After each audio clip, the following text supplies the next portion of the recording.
sueldos dignos en ningún país del mundo deberían existir, porque lo contrario es decir, queremos que haya empresas y emprendimientos que exploten a sus trabajadores, que les paguen sueldos miserables. Deberían no existir. Dije eso. Claro. ¿O por qué? Sí, no. Eso dijo Mirna. Eso pues. Eso es lo que dice, no lo digo yo, lo dice el candidato. Claro, Daniel Jadwe. Marco, tu visión respecto a eso.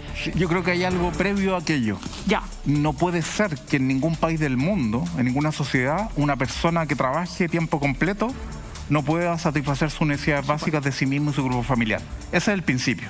Y por tanto, en ese sentido, como consecuencia, en ninguna unidad productiva, sea cual sea, debería una persona que trabaja a tiempo completo estar en una situación de pobreza o de no poder satisfacer sus necesidades básicas.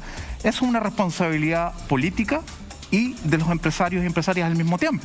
Vale decir, hay que fijar los estándares mínimos, ¿no? Eso es importante, empujarlo hacia arriba, pero hay que generar democracia económica, porque las empresas pequeñas, y ojo, no son necesariamente las únicas que pagan bajos salarios. Las empresas grandes también, cerca del 14% de los trabajadores que están en las empresas grandes ganan el salario mínimo un poquito más.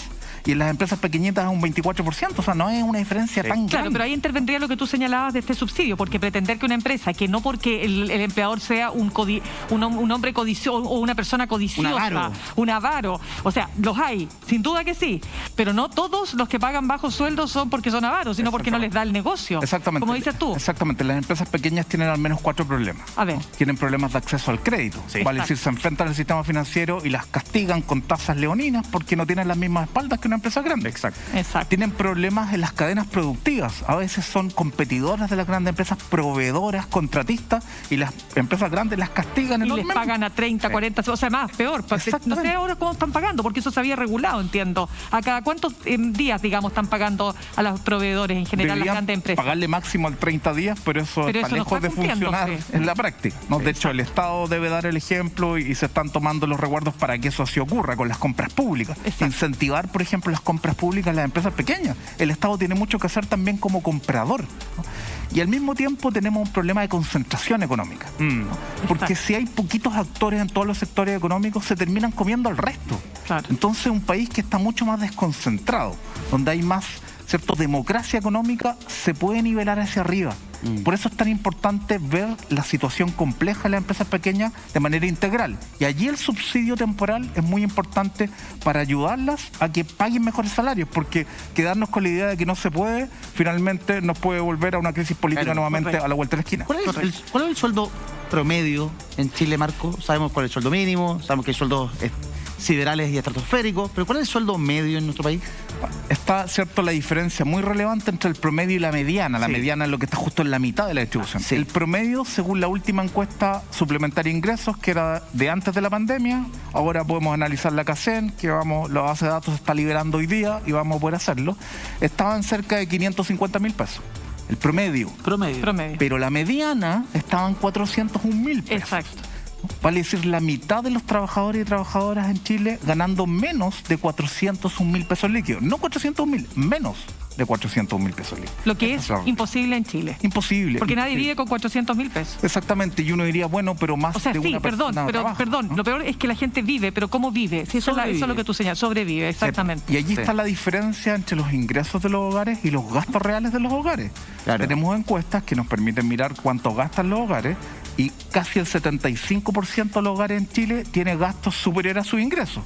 ¿Cómo se explica eso? Con el nivel de endeudamiento gigantesco que existe en Chile. Marco, respecto de la discusión anterior, lo que había planteado el candidato Daniel Jadwe, ¿no existirá la posibilidad de generar un sistema de medición?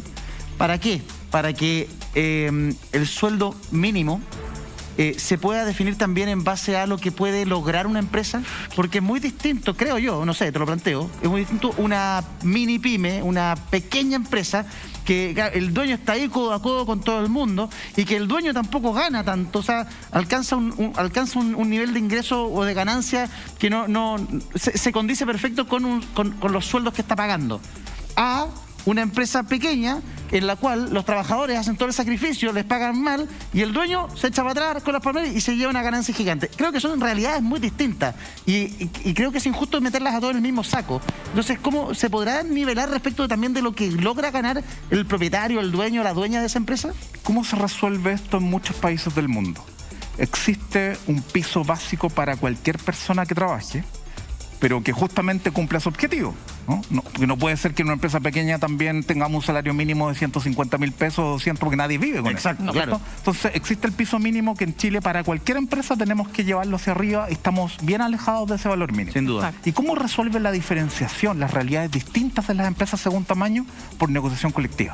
Vale decir, se deja, ¿no?, que en cada empresa, y lamentablemente ahí tenemos un problema con la sindicalización, que se negocie de acuerdo a la realidad de cada empresa. En la empresa pequeña la negociación va a ser más estrecha porque tiene menos espaldas para lograr mejores condiciones, y en una empresa grande se puede ir mucho más allá. Esa es la diferenciación que se establece en otros países. Y otro elemento importante es el concepto de participación de utilidades. En Chile prácticamente no existe. ¿Por qué no existe? Hay un concepto, ¿no?, que se llama gratificaciones, que está en el Código del Trabajo desde el artículo 47 al 50, que se desnaturalizó completamente, porque las empresas finalmente, la cláusula que utilizan es el artículo 50, y pagan el 25% de la remuneración con un tope, 4,75 ingresos mínimos, y lo mensualizan. Entonces, esto en términos sencillos es lo siguiente. Dicen a alguien, yo le ofrezco a usted 410 lucas si viene a esta empresa, le pago el sueldo base, que es el mínimo, y el resto es la gratificación. Entonces da lo mismo si la empresa tiene utilidades o no. Le ofreció 410 y le paga sueldo base más gratificación, que queda escondida como un costo fijo, internalizado por la empresa. En una empresa grande, una minera, una empresa sanitaria, empresa eléctrica, puede tener enorme utilidad en un banco y la repartición de utilidades es cero. Cero. Porque ya se convirtió en un costo fijo. Salvo que exista negociación colectiva y exista una cláusula especial vinculada a la participación de utilidades. Qué importante, porque es una reflexión que finalmente cuando se habló el candidato Jadwe, muchas personas que tienen pequeña y mediana empresa dijeron, chuta, a mí no me da para pagar más. Yo no puedo pagar más.